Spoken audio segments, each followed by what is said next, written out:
how to get your first client without social media. And I want to start with a mistake I made longer than I should have. For years, I thought business had to look bigger than it was. Better name, better website, better content. I was building things nobody had asked me to build. And while I was doing that, my son was growing up in front of me. Then one day I sent a single message to someone I already knew.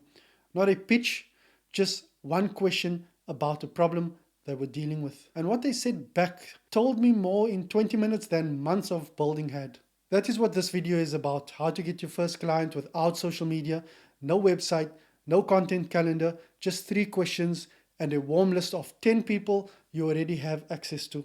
Here's what most working dads do when they decide to start something. They try to sell before they understand a problem. They feel pressure to look professional, so they build a page. They write a clever description. They post online. Then nothing happens. Nobody replies.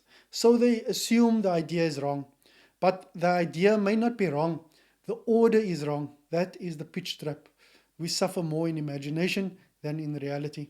That is exactly what happens before a warm message. You imagine rejection. You imagine awkwardness. So you hide behind content instead of having a conversation. But a business does not begin with attention. It begins with a problem someone cares enough to fix. So today I want to give you something that actually works inside a dad's schedule. It's called the warm outreach method. 3 steps in order, no pitch, no pressure, problem first. Think of it like a school run. You wouldn't stand at the gate shouting at every parent. You would speak to one parent you already know. That is warm reach out. Human first, business second. First, map the warm room. This is 10 people who already know you are decent. Past colleagues, friends in your industry, old clients. People you speak to regularly. You're not asking all 10 to buy. You're asking for a signal. Who has the problem you're exploring? Who is close enough to tell you the truth? That is your warm room. Second, send the opening message. Keep it short. Here's the line. Hey, I'm exploring a small project around helping people with blank. I'm not selling anything. I'm trying to understand the problem better. Could I ask you 3 quick questions?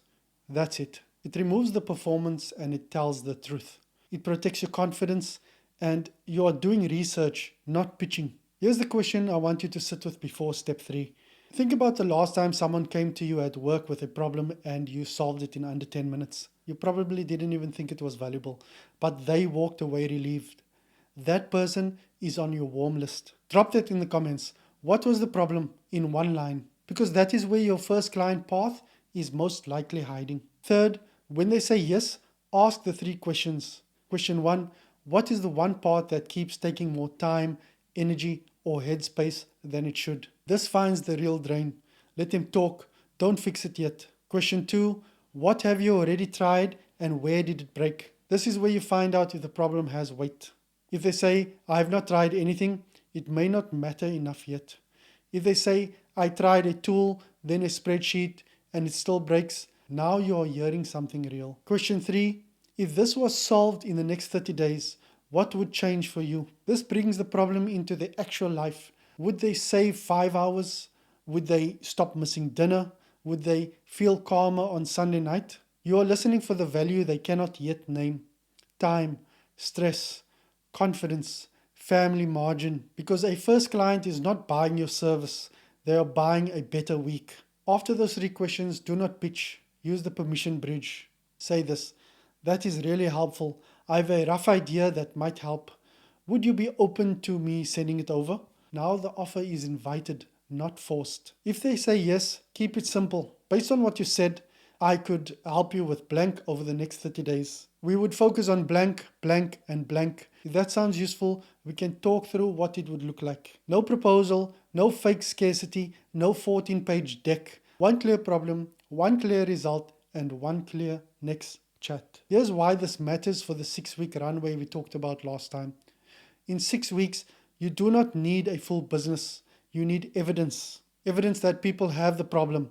Evidence that they tried to solve it. And evidence that fixing it would matter. 1 conversation can give you all 3. That is more than months of building before asking will ever give you. Quick one before we keep going. If you are building around work and family, join the free Father to Founder School community. Post 1 problem you are exploring, not the perfect idea, just the problem. Other working dads building with the same constraints will tell you if they had it too. That saves you weeks of guessing alone. Links in the description. Here's what it comes down to. Your first client is usually closer than you think, but you will not find him by building things nobody asked for. You'll find him by asking better questions. The goal is not to become loud. The goal is to become useful. Useful creates trust. Trust creates conversations. Conversations create clients. And one of those clients is probably already in your warm room, waiting for you to ask the right question. You do not have to repeat the mistake of building before asking. Here is your move this week.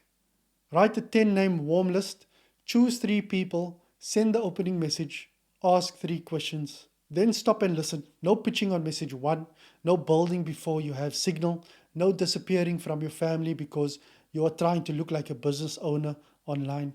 One conversation this weekend could save you 6 weeks of guessing. That is how you get your first client without social media.